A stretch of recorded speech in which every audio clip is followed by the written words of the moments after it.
I just want you to just give me a summary of how you felt to be molested and then to rape a 12-year-old when you were 16, and the process of getting arrested and being a Megan's Law and then doing it again to a 4-year-old. How old were you when you molested the 4-year-old?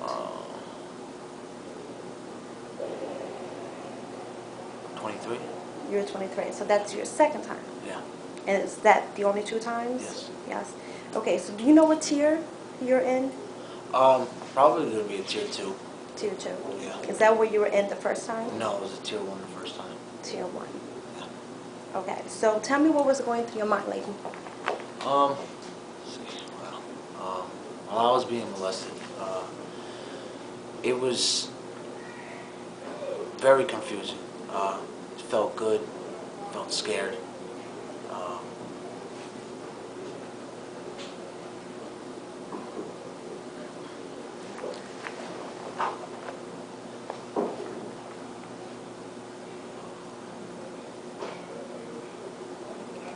But in some ways, it felt wrong, it felt right.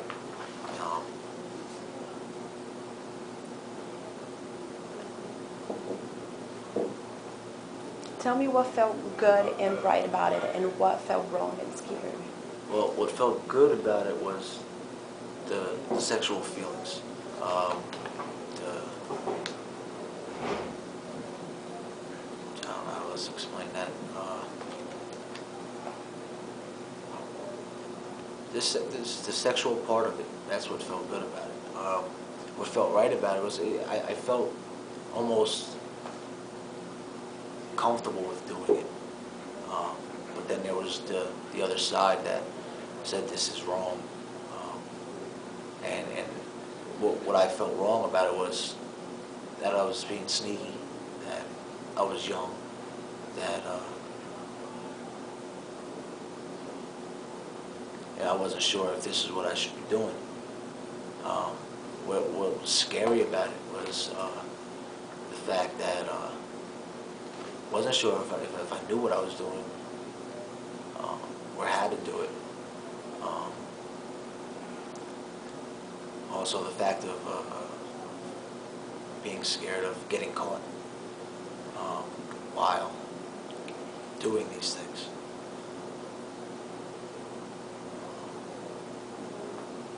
At age 8, between 8 and 10, did you know it was wrong? How did you know it was wrong?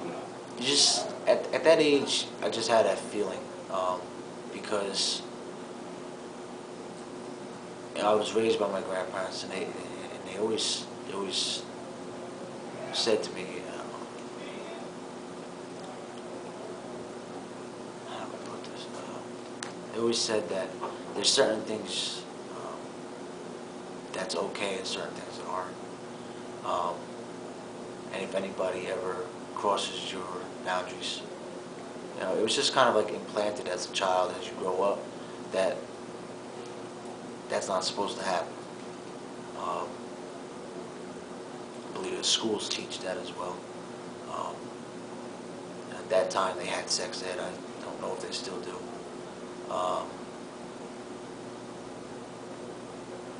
But schools and my parents, really, my grandparents, really kind of implanted that into me as a young child. Probably due mostly because of what happened with my mother. So they were very protective. Okay, a lot of people say that most people who commit these types of crimes do it because they have been molested. I was already being molested by the age of 8 too, from the age of 8 to 10. So that behavior of wanting to be accepted by anybody around me started at a very young age, and it just continued as I got older, because I never knew how to just be comfortable with who I am instead of worrying about how other people view me or how other people accept me. I gotta accept myself first. So at the age of 8 through 10, it was just a lot of secrecy, and that felt wrong. Because I never kept anything from my grandparents. But I kept that from him, and that was painful to do. Were you asked not to tell? Yeah, not in so many words. It was more of reverse psychology. It was, don't worry, I won't tell anybody. So that kind of told me, well, I shouldn't tell either. You know, it's very tricky. But yeah, that's how it was said to me. Did you use the word molested? Did you know what that meant when you were 8? Oh no, not at all. So you never in your head you said, I'm being molested? No, those words didn't come into my head. Just the words, it feels good, but something doesn't feel right about it. That's the only thing that really came into my head. The technical terms, I didn't know anything about that. Did you think it was wrong what you did to the little girl that was 4 years old? Yes, I knew it was wrong. I knew it was wrong.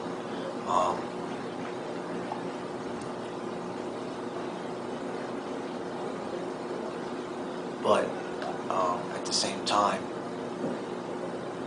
I was in a bad place. I was running from life, running from the relationship with her mother. And I wanted to get mine. I wanted to be satisfied. I wanted to satisfy myself through sex, through sexual acts. Let me not say sex, sexual acts. Can you describe to me what did you do to her? Pretty much did the same thing my stepmother did to me.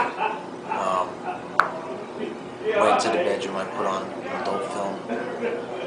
I was home alone with her, and I knew that she would eventually come into the room. So when she did, I was there playing with myself, and she asked me what I was doing, and I told her I was playing. And I asked her if she wanted to play, and I showed her how to masturbate me and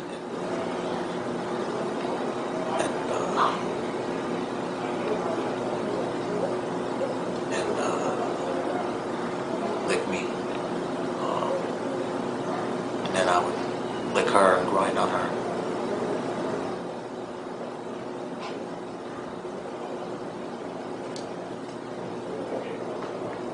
Did you ever think, I don't want to do this, I want to stop, this is wrong, I shouldn't be doing this? Afterwards, I said that to myself. I go, this can't happen. Did it happen once? It happened 3 different times. 3 different times. Why didn't you stop yourself after the first time that you felt guilty about it and you told yourself that this couldn't happen? Honestly, I had control over the situation. And that was powerful for me because I felt out of control in life. I felt like I didn't have any control in the relationship. I didn't have any say so. So I was looking for a way to feel powerful, and that was my way. I was able to do what I wanted.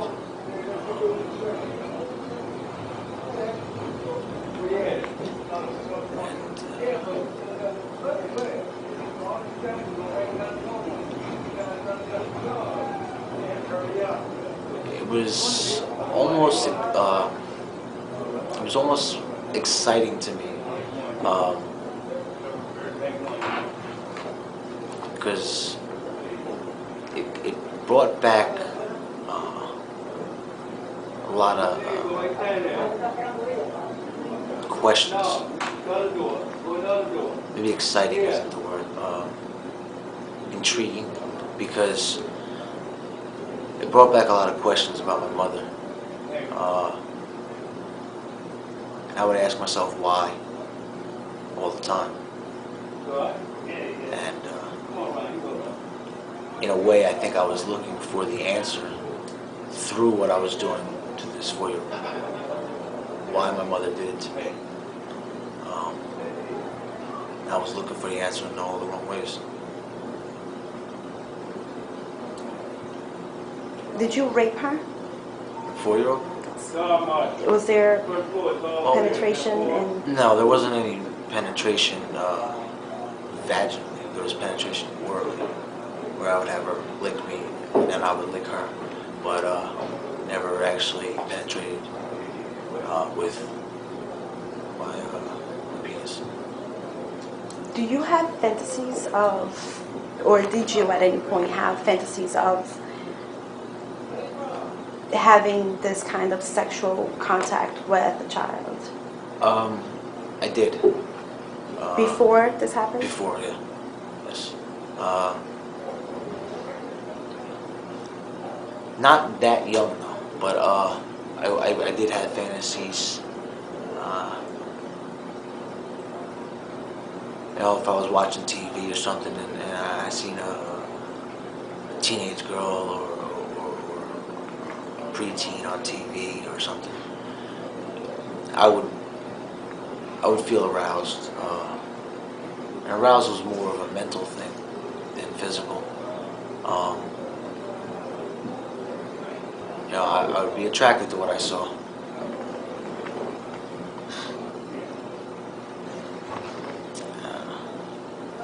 So, I guess I always wondered what it would be like. How did you get caught? Did you think you were going to get caught with this 4-year-old, since you said that you had control over the situation? Well, I had control, not over the situation, but over her. Did you think you were going to get caught? That fear was definitely there. After I got locked up for disorderly persons charge, pretty much knew it was going to happen then, because her mother had gotten locked up as well, and the kids were taken away from her. So I pretty much knew sooner or later it was going to come out. You knew that she would tell what had happened? Yeah. She was 4, so yeah, because she had told her mother before, while we were still together, but I had convinced her mother that she was lying. Okay, let's just go back a little bit. You did this 3 times, like in how often? A month, 2 months? It was 3 times in about maybe a 6-month period. In about 6. So the first time it happened, you told her mom, or? Yeah, after the first time. And I convinced her mom that she was lying due to the fact that,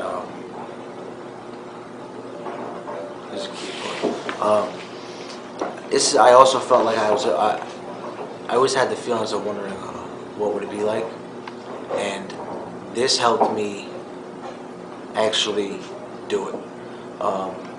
Was the fact that her mother had told me that when she was in Florida, because they used to live in Florida, that her daughter had accused somebody of touching her, and nothing ever happened about it. So that kind of gave me an alibi. So when she told her mother after the first time, I used that against her, saying that, oh, she's done this before, she's lying, you know, to build up a defense for myself. So, yeah, that was a big, I think if the mother would have never have said that to me, now I'm not placing blame on the mom, but if that comment would have never been said to me, I don't think I would have had the balls enough to do it. Did you think the little girl was lying? No. The first time when she... Oh, the first time? When she said... I really didn't care, to be honest with you. At that time, I really didn't. It was... When I heard that, I was like... First thing that came to my mind was... Wow, she's just like me. And then... The next thing was, I wonder if I can get away with it. Okay, let's call this little girl Kim. So, Kim, you felt like you were just like Kim? Yeah, because I was young. She only had one parent. She said she was molested. Um, Nothing ever happened, and I still feel like nothing ever happened to my mother. She didn't do any time. She got a slap on her wrist. The kid was taken away, but yet she was still allowed to see my sister. I had a lot of ill feelings towards that. So I related with her.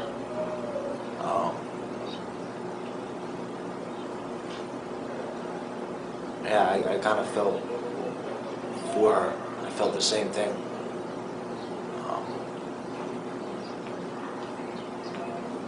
Yeah. You have been here for about 3 years now. Yeah. Right. I'm sure you have had enough time to think things over. Oh, yeah.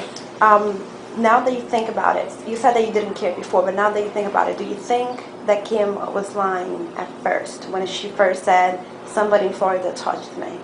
No, I don't think she was lying. You think she was being honest? I think she was definitely being honest, because I have gone over this and over this in therapy after being here for this amount of time, and there was just so many signs of the way she would act, things she would do, that was telltale of being abused as a child.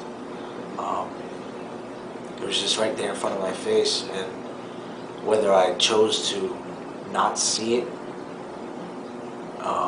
or I just really was that oblivious at the time to it, is up in the air, because they're really not too far apart from one another. It's a thin line between the two, and yeah, I definitely believe she was telling the truth, though. How did you get caught? How did I? Yes. She was with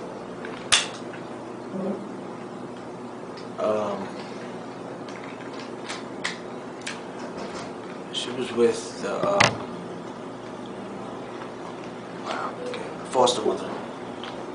She was with a foster mother, and the foster mother was giving her a bath, and I assume she caught her playing with herself or something in the tub, and then the foster mother had asked her, did anybody ever touch you? And she used to call me Dad. And she said, yeah, my daddy did. And then she showed her with a pill bottle what I would do to her. Me personally, after being here for a while, I think that's, I don't think that was very bright of the foster mother to kind of have the child relive through it by showing me or showing her what I did with a pill bottle. I think it's a little extreme. I think words are enough. But that aside, that's how I got caught. And then prosecutor's office came to my dad's house one morning and asked me if I wanted, could they ask me some questions about my victim and her mother. So I thought it was about the whole me being locked up, her being locked up, and the kids being taken away and all that. Until I got to the police station, I realized what it was. And I was like, and at first I denied it. I tried to blame it on the guy in Florida.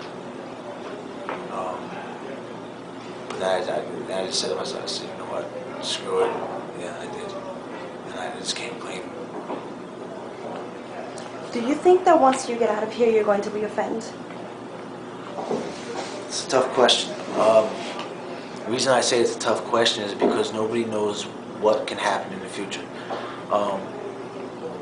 I can only be aware of my surroundings, be aware of what is going on inside of my head, inside of my heart, and let me know how I feel about certain things, and having an open and honest relationship with my family, rather than how it used to be in the past, where I would hide everything from everybody. Like, the household was one thing, but the streets were something totally different, and they never, intertwined with each other. I don't think, let me put it like this, I don't want to reoffend. I don't ever want to hurt anybody ever again. Because not only am I hurting this individual I offend against, but I'm hurting my family, their family. myself and everybody else connected to me by coming here, them having to take time out to come see me, to spend money for me to talk to them on the phone, to send me money so I can order commissary. It hurts everybody around me, and I don't want to do it anymore. I'm tired of hurting people. I'm tired of hurting myself. I care about me today, and within that, it helps me care about other people. Because when I was committing my offense, I didn't care about anything but what I wanted, not what I needed. So, are you saying that you're not confident that you're not going to reoffend, even though you don't want to? No, I am. I'm not saying that I'm not confident. I am confident enough to say that it won't happen because I won't let it happen.